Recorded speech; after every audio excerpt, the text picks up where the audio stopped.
이번 정상회담에서 결국 근거 없는 혐오 정서를 해결해 나가자라는 게 이번 회담의 골자라고 좀 생각이 되는데요.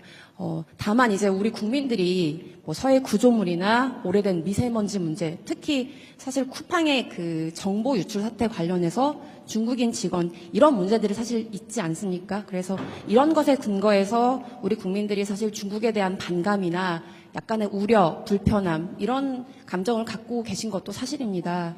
그래서 이거와 관련해서 좀 두 분이 허심탄회한 대화를 나누셨을 거라고 생각하는데요. 마침 우리가 사이버 안보 관련한 MOU도 체결했고요.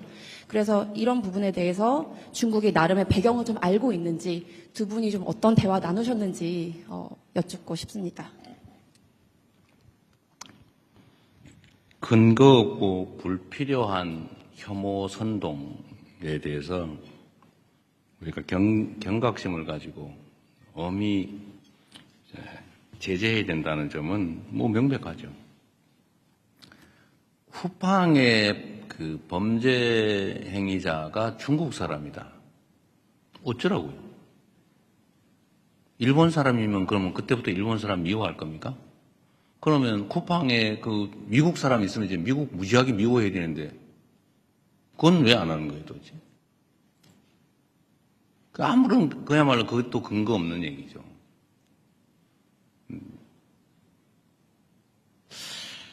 미세먼지 문제는 사실 우리 국민들께서는 좀 잊어버리고 있었을 가능성이 꽤 있죠. 예를 들어 한참 심할 때 이게 중국 발이냐 아니면 어디 발이냐 몇 퍼센트가 중국 거냐 가지고 막 싸우고 그랬잖아요. 저도 누구하고 싸웠던 기억이 있는데 방송에서. 근데 이런 걸 가지고 감정적으로 대응할 일은 아니죠. 근데 중국이 어쨌든 재생에너지로 신속하게 전환하면서 정말 놀라울 정도로 빠르게 어쨌든 미세먼지 문제에 대응을 한 것 같습니다. 이건 제가 그냥 기억나서 우리 이 상하이시 시장이 환경부 장관을 했고 또 환경공학자고 제가 이제 자료를 보다 보니까 그리고 젊은 나이에 북경시장을 했어요. 그리고 지금 상해시장을 하고 있는데 북경시장을 하면서 이 북경의 환경 문제, 이 미세먼지 문제를 어쨌든 아주 강력한 드라이브를 걸어가지고 짧은 시간에 엄청난 개선을 이뤄낸 겁니다. 그런 점에서 실력자죠.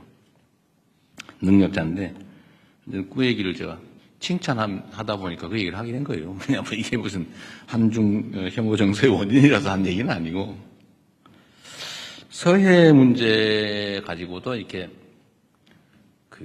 이상하게 또 왜곡해서 서해를 상납을 했느니 이런 이상한 또 주장하는 사람이 있는 것 같은데 이 서해 구조물 문제는 사실은 서해에 이제 각자의 고유 수역이 있고 그 중간쯤에 공동 관리 수역이 있어요. 근데 공동 관리 수역을 사실은 이제 선을 그어가지고 관할을 나눠버리면 깔끔한데 그 중간을 공동 관리로 남겨놓은 겁니다. 이제 이거를 선을 그어버리면 제일 깨끗해요, 우리 입장에서. 근데 그 공동 수역 중에서 중국 쪽 경계에 붙여서 살짝 넘어온 거예요. 이 중간에 와가지고 아니면 그 중간에서 오른쪽으로 우리 쪽으로 와 있는 그런 게 아니고 위치가. 그 중국은 우리한테 그러는 거예요. 거기 들어온 물고기 있는 것도 아니고 진짜 물고기다. 양식하는 거다. 회유하는 좀 양식장인데 뭘 그러냐. 그런데 어쨌든 우리로서는 왜 일방적으로 하냐라고 이제 문제를 삼는 거죠. 그리고 지금 양식장 시설이 2개 있다 그러고 그걸 관리하는 시설이 또 있다고 그래요. 근데 관리하는 시설은 그건 철수할게 이래가지고 아마 옮기게 될 것 같아요. 일단 그건 옮기자. 그걸 자꾸 논란이 되니까. 그런데 우리 입장에서는 그냥 편하게 중간을 정확하게 그냥 그어버리자. 당신들 마음대로 써라. 그 안에서. 지금 그 얘기를 이제 실무적으로 하기로 한 거예요. 그럼 깔끔하잖아요. 그리고 그 선에서 우리 쪽으로 넘어오는 것도 아니고 그쪽에 실제 그쪽 수역에 근접해 있는 공동 수역인데 그래서 깔끔하게 정리합시다. 라고 한 겁니다. 그렇게 하기로 했어요. 이제 어떻게 할지 실무 협의를 하기로 했습니다. 그래서 문제의 원인을 제거하자. 이렇게 정리하면 되죠. 근거 없고 필요 없는, 불필요한 이런 문제는 정말 우리 언론 여러분께서도 정리들을 가끔씩 한 번씩 해주세요. 중간적 입장에서. 뭐 언론이 입장이 중요하잖아요. 누구 편 들어가지고 왜곡 조작하려고 하는 게 아니지 않습니까? 정치 집단도 아니고. 뭐 정치 집단이 그러는 거야 이해하지만.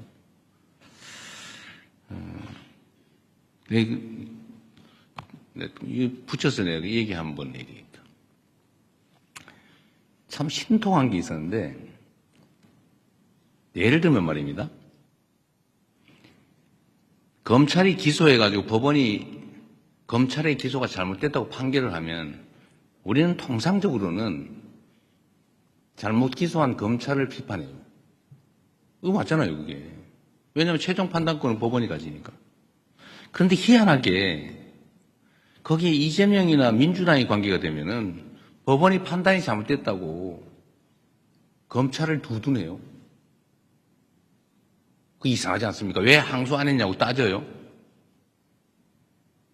기소한 걸 잘 탓해야지.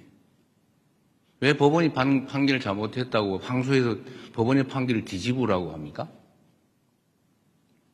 이게 완전히 중립성을 벗어난 거죠. 기준이 정말 그때마다 달라요. 언제는 잘못 기소했다, 무리한 기소다. 원래 무죄 나면 무리한 기소라고 비평하는 거 아니에요? 무리한 기소? 항소하겠다면 혼내야지 오히려. 법원의 판결이 잘못된 게 아니면. 그런데 묘하게 그 검찰이 항소 안 한다고 말이지. 왜 항소 안 했냐고 비난을 해요. 이게 문제다 이거죠. 그래서 이게 서 있는 걸 이렇게 똑바로 안 쓰고 이밖에 삐딱하게 서 있으니까 세상이 삐딱하게 보이나 그런 생각이 들 때가 있습니다. 특히 이런 혐중, 혐한 이런 것들이 국민 경제에 엄청 피해를 주잖아요. 무슨 도움이 됩니까? 손해는 국민들이 받죠. 장사 안 되고 물건 안 팔리고 화장품 진짜 지금 같으면 중국을 석권해야 되는 거 아닙니까? 근데 안 팔리잖아요, 중국에서.